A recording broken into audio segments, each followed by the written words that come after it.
আরো নাম অপরাধ কোথায় হয়? যারা কীর্তন শুনতে এসে গল্প করে,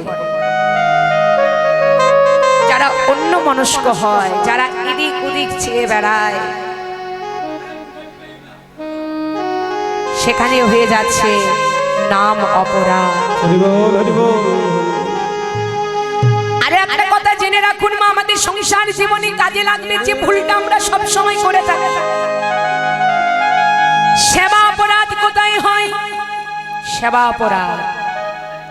এই যে কীর্তনটা শুনছেন, এই যে হরিনামটা কর্ণে প্রবেশ হচ্ছে, এটাও কিন্তু একটা সেবা। হরিনাম শোনা এটাও সেবা। সেবা অপরাধ কোথায় হয়? দেখবেন বাবা, অনেক ব্যক্তি থাকে বাড়িতে হয়তো বিরাট এক ভোজ কাজের আয়োজন করেছে, হাজার হাজার মানুষের সেবা দেবে, বিরাট ভোজ কাজের আয়োজন করেছে। তা দেখবেন মা, বাড়িতে যদি আপনি কোনো ভোজ কাজের আয়োজন করেন, দেখবেন আপনার দুয়ারে দরজায় দু চারজন ভাট ভিখারি এসে দাঁড়ায়। আসে আপনাদের এদিকে? আসে আসে তাদেরকে কিন্তু আলাদা করে নেমন্তন্ন করতে হয় না, আপনার দরজায় এসে দাঁড়াবেই। তা অনেক ব্যক্তি থাকে ওই হাজার হাজার মানুষের সেবা দিয়ে দেয়, কিন্তু ওই চারজন ভিখারি যে এসে দাঁড়ায়, ওই চারজন ভিখারির সেবা দিতে পারে না, দূর দূর করে দাঁড়িয়ে দেয়। কেন না? তারা শুধু ভিখারি বলে।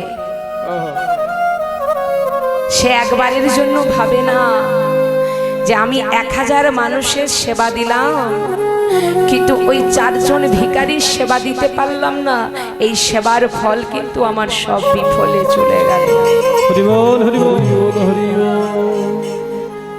কারণ বলা তো যাই না বাবা, ভগবান আপনার দরজায় কখন কোন রূপ লইয়ে নেমে আসবে।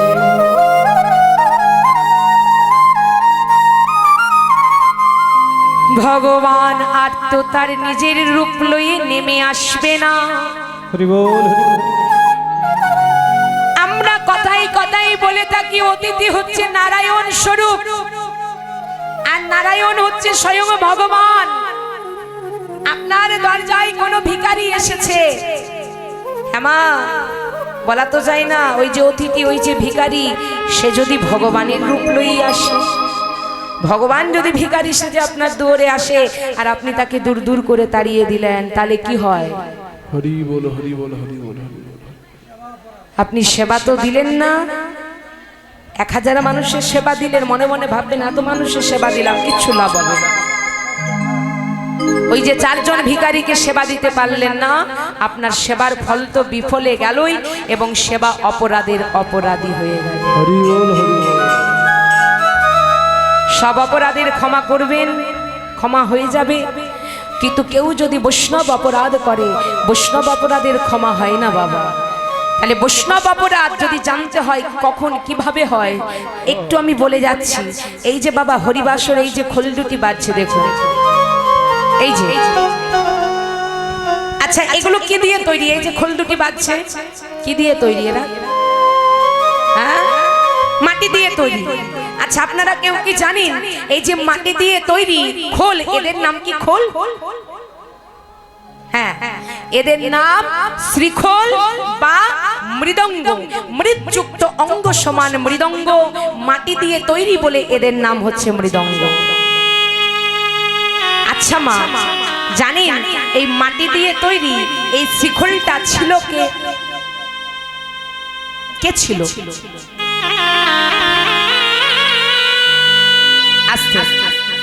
এই শ্রীখোলটা ছিল মেধাসুর নামে এক দৈত্য। মেধাসুর নামে এক দৈত্য, এই দৈত্য করেছিল বৈষ্ণব অপরাধ। বৈষ্ণবের বুকে লাথি মেরেছিল, বৈষ্ণবের অঙ্গে লাথি মেরেছিল, কিন্তু নিজে ভুলটা করে নিজের ভুলটাকে নিজেই বুঝতে পেরে গিয়েছিল। দেখবেন বাবা, কেউ যদি নিজের ভুলটা নিজে বুঝতে পেরে যায়, তাহলে কিন্তু অনেকটা ক্ষমা করে দেওয়ার সুযোগ থাকে। তা নিজের ভুলটা সে নিজে বুঝতে পেরেছে, আর বুঝতে পেরে ভগবানকে ডেকে বলছে, হে দয়াময়, হে কৃপাময়, আমি জানি আমি ভুল করেছি, আমি জানি আমি অন্যায় করেছি, আমি বৈষ্ণব অপরাধ করেছি, আমি বৈষ্ণবের বুকে লাথি মেরেছি। বলো না প্রভু, তাহলে এই অভিশাপ থেকে কি, এর থেকে কি আমি কোনোদিন মুক্তি পাবো না? বলো না দয়াময়ী, বলো। হ্যাঁ, মানছি আমি ভুল করেছি, মানছি আমি অন্যায় করেছি, মানছি আমি বৈষ্ণবের বুকে লাথি মেরেছি, আঘাত করেছি, তাকে কষ্ট দিয়েছি। বলো না প্রভু, বলো। এর থেকে কি কোনোদিন আমি মুক্তি পাবো না? এর থেকে কি কোনোদিন উদ্ধার হবো না? বলো না দয়াময়ী, বলো। ভগবান বলেছিলেন, শোনো শোনো, এই অভিশাপ থেকে তুমি মুক্তি পাবে, এর থেকে তুমি উদ্ধার হয়ে যাবে। যেহেতু তুমি নিজের ভুলটাকে নিজে বুঝতে পেরেছো, এর থেকে তুমি মুক্তি পাবে, উদ্ধার হয়ে যাবে। কোন দিন জানো? যেদিন আমি হরিনাম সংকীর্তন করবার জন্য সকলের দ্বারে দ্বারে ঘুরে বেড়াবো, আর সেদিন তুমি এই খোল রূপে এসে আমাকে সহযোগিতা করবে। সেদিন তুমি অভিশাপ থেকে মুক্তি পাবে, উদ্ধার হয়ে যাবে। তাহলে শিখলটাকে পেলাম কি করে? না, এই যে বাবা মেধাসুর নামে দৈত্য ছিল, সেই দৈত্যের সমাধির মাটি থেকে হয়েছিল এই শ্রীখোলের জন্ম। নিতাই হরি বল, হরি বল, হরি বল। তাহলে মা সাবধান, হরিবাসরে এসে কেউ নাম অপরাধ করবেন না, অপরাধীর অপরাধী হয়ে যাবেন না। তাই রাধারানী বলছি, ওরে ও সখী, আমি তো এত ভাগ্য করে আসিনি বল, যে নিজের হাতে মালাটি গেছেছি, আর এই মালাটি লয়ে আবার প্রাণবধূ আমি আমার প্রাণ বল্লভ গোবিন্দের গলায় পরিয়ে দেব। বলল সখী,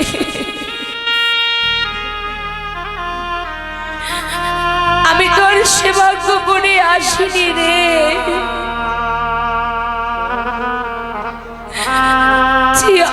আমি এত যত্ন করে এই মালাটি গাঁথলাম, আর সেই মালাটি গেছি আমি আমার গোবিন্দের গলায় পড়াবো। বললাম সখী, ওরে ও তুলসী, সখী তুলসী, এক কাজ করো, এই দেখ তুলসী, এই দেখ আমি কত যত্ন করে, কত সুন্দর করে গোবিন্দের গলায় পরাবো বলে মালাটি গেঁথেছি। শোন না, এই মালা লয়ে তুই যা আমার গোবিন্দের গলায় পরিয়ে দিয়া হয়, আর দেখে আয় আমার প্রাণবধূ, আমার প্রাণবল্লভ কেমন আছে। আমার মনে হয় আমার প্রাণবধূ, আমার প্রাণবল্লভ ভালো নেই। বৃন্দা সখী তুলসী রাধারানীর হাতের সেই গাথা মালাটি লয়ে আজ চলে আসছে প্রাণ গোবিন্দের গলায় পরাবে। কেমন ভাবে? জিতি কো জড় গতি নিতাই গৌর হরি বল, হরি বল। জিতি কো জড় গতি হর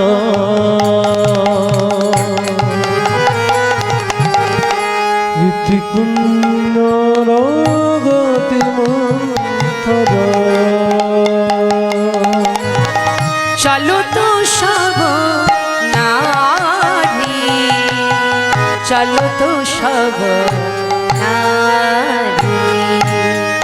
যেতে গুঞ্জরগতি মাথা চলে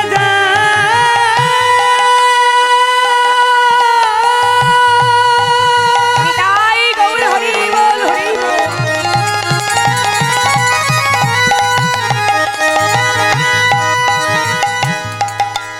মনে নানা নানা যেতে চলে যা আহা হরি বল হরি বল।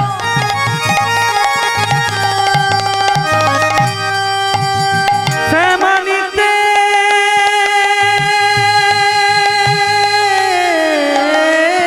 চলে যা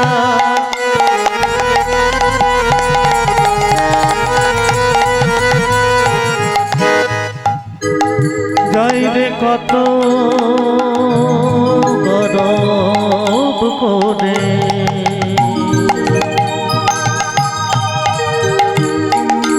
চলে যা